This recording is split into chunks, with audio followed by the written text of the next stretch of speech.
Let's give a big chamber welcome to Coach Hill here. I want to thank him for being out here today.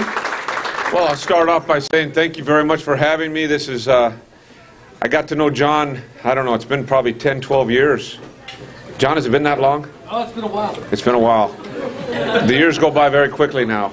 And, you know, I understood when I moved here to Fresno that as I took this job and we wanted to incorporate the entire valley into the equation by putting the green V on our helmet, I completely understood that the demographic makeup of the valley included a giant population of Hispanic people, and that's something I really wanted to start when I got to know John. And the first thing we got going was our football fiesta night. I think that's been 4 years now. And with great pleasure, I'm going to tell you our Fiesta Frolic and Football Night is going to be the night of the Boise State game, which is our biggest, which is our biggest game of the year. And yeah, it's October 7th. It's a Friday night, and it's going to be on national television on ESPN. Yeah. And it gives us a great opportunity at that time. And I've talked to John about this. At that time, you know, I get to talk to the announcers every week on Friday about things that are important and things that you'd like me to talk about. You know, for years, if you've watched our game on ESPN, I've always had them talk about the Valley and things of that nature. This is a night that I can really speak about the great importance of our Hispanic population, not only for our university football games, but I think it's now 38% of our undergraduates are Hispanic students. So we can really send out a very, very strong message that night nationally on that night that, you know, what our population's about, what our people are about, what our fans are about, what our university's about. And I feel really good about that. The next thing I want to talk about is our field turf project. I was talking about Chris Pacheco earlier. Between Chris Pacheco and a lot of hard work in this community, we were able to raise about $850,000 cash in about 12 months. And then our president and our athletic department gave us the permission to take out a loan, which we did. And you know, we got 4 years of payments, but we're going to get that thing paid for and get it done. This morning, before I came over here, I think they've got almost 70 yards laid already. But the process is just beginning. As they lay the turf down, it's quite a project.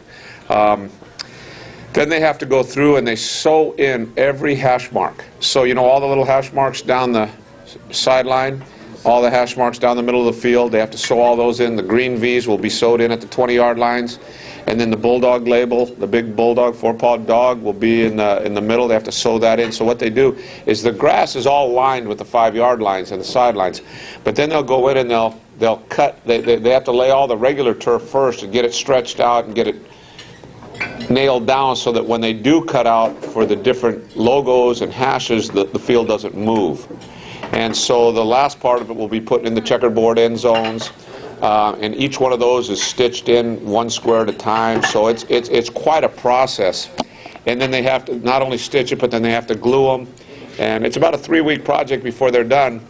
And towards the end of it, once they get it all laid, then they have to put the rubber and sand in. Because right now the blades are about that long. Once the rubber and sand goes in, the blades will be down to about that. We wanted a real short, fast field.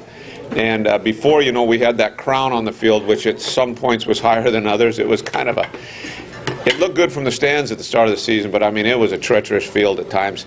You wondered why sometimes balls would sail. Well, there were different parts when they lasered the field. They told me that there were certain parts on the field that were 3 feet higher in the middle than on the sideline. 3 feet. So, you know, you're throwing a ball, and sometimes it would sail because, you know, 3 feet is quite a drop off to where your target might be. And that varied all along the crown of the field. So it was kind of an interesting field to play on at times. But it was a good field to us for many, many years. The winning percentage in Bulldog Stadium is 80%. That's pretty darn good. And since I've been here, it's 66 wins and 16 losses.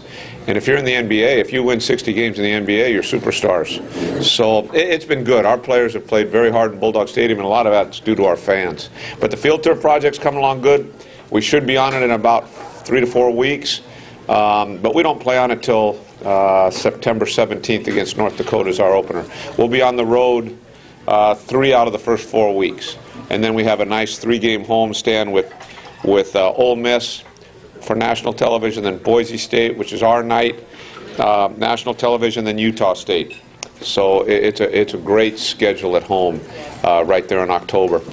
What I wanted to talk to you a little bit about is, you know, for a long time, we've been a good football team. And I'm very proud of the program, the way our young men act, the way they prepare themselves for life after football, the way they approach the classroom, academics, and the way they handle themselves in this community.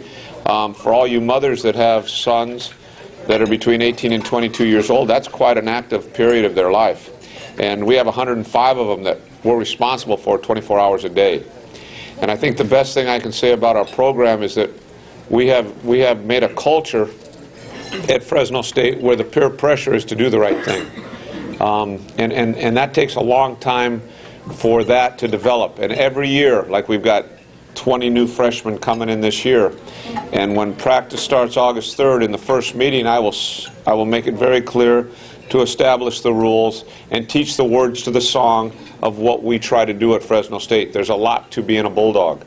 And every year you got to reteach the song. Because if you got 80 guys that know the song and 20 guys that don't, there's going to be problems. So every year you reteach the song, and you hope that more people can really grasp onto it. Because as a young man in this community, there are going to be times they're in a position that they know that a mistake can be making. And if they're around a support group that will not allow that, it makes it a lot easier to make good decisions. And that's what I attribute it to. It's a way of life, just like any business. You guys are all businessmen here because you work for, you're with the Chamber of Commerce, so you represent a business. So all of you run a business. Everybody knows the rules of the business. If they don't live up to the rules of the business, you get rid of them. It's the same thing with me. It'll be in the paper within about 10 days. There's a few guys I had to get rid of this year. So out of 105, I think I'm going to be getting rid of about 3. Now those will be headlines, and everybody will talk about the 3 guys that got disciplined, but they won't talk about the 97th that did it right, you know. And I don't really worry about that. You know, leadership is not a popularity contest. Well, you know, you always talk about leadership. You know, people want to say, well, who are the leaders? You know, who are going to be the leaders of your team? And where's your leadership coming from? Well, you got to lead yourself before you can lead anybody else. So the big thing that we've done in the last 7 months is we haven't tried to establish any leaders. I want guys to lead themselves. I want guys to be demanding of themselves, because once you become demanding of yourself, then you have earned the right to be demanding of your teammate or your fellow employee. Like if I'm working in your insurance company and I'm being demanding of myself and everybody else being demanding of themselves, then I have the right to get on somebody else's ass about, you got to get off your ass and make that sale. But in return, I also got to be able to accept that when they come after me. See, that's where you always lose it. You know, I'm going to be demanding of Joe here, but when Joe decides, okay, I'm going to listen to him, I'm going to get to work, and then all of a sudden Pat's letting down, Joe's got to be able to go, Pat, God dang, you got to get off your ass, Pat. And all of a sudden I blow up and say, hey, mind your own business. Now that's not going to happen. You can't have that. And teaching a guy to be demanding of himself so that he can be demanding of his teammates, that's a very, very fine line. Because, you know, you got the guys that there's a pecking order on every team and in every company. So if you're one of the lower guys on the pecking order and you see one of the older guys in the pecking order not doing it, and you have enough courage and enough belief in yourself to get on his ass and he accepts it, you got a chance to become a heck of a team. But if you got the guy up here that's supposed to be your leader that can do all the getting on people but can't take it back himself, then you got a problem. So what we've been trying to do with the summer workouts and things like that is we've been trying to establish a leadership, first of all, by leading themselves. And the next step is when they get back to camp, then we have to get to the point where all of them can be demanding of each other. And then when somebody comes down on you for not giving your best or what is perceived to be the other person's best of you, you can handle that criticism. I don't know if you completely understand what I'm talking about, but that's a very, very fine line, and I think that's what can separate us from good to great. Now, you also have to execute. You can have the greatest guys in the world that play as hard as they can play. I've had plenty of teams that have played really, really hard and they still get beat. It's not always about winning and losing. It's about playing at the highest level you have. Last year, I can look at our season, I look at 2 games. Boise State, Northern Illinois are the only 2 games I can really look at out of 13 that our team did not play at a high level. We played at a high level against Nevada. We just got beat by a point. We didn't execute when we had to. We played at a high level against Ole Miss. They played at a higher level. It wasn't lack of effort. You know, so just because you do all these things and say all the right things doesn't always mean you're going to be undefeated. But I can live with I can definitely live with a team that plays as hard as they can play. I'm okay with that. I can live with a salesman that gives his best effort but just got beat. Allstate got him. Nasty word, but Allstate got him. They came up with a better product, a better idea. I don't know what it is, but you know, I'm trying to. I'm trying to relate companies. Because, you know, Fresno State football is just like any other company. We're about our revenues last year were over 10 million. We're a pretty big company, and it's important for us to move forward and get better. And I think that's important. And I think that's one of the great things about playing on a college football team or a high school football team. You learn to be part of a company.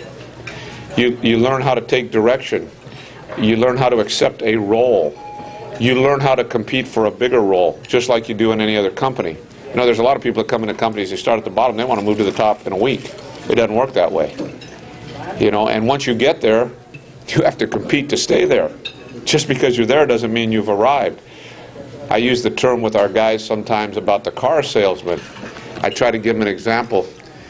Young guy, 22 years old, got a job at a car dealer. For every car he sells, he makes $1,000. So he sells 3 cars a month. Everything's going good. He's living on $3,000 a month. Life is good. It's very good. Nobody's bothering him. Goes to work every day. Lives in his little apartment. Goes out drinking beer with the boys, having a great time. All of a sudden, one month, he sells 10 cars.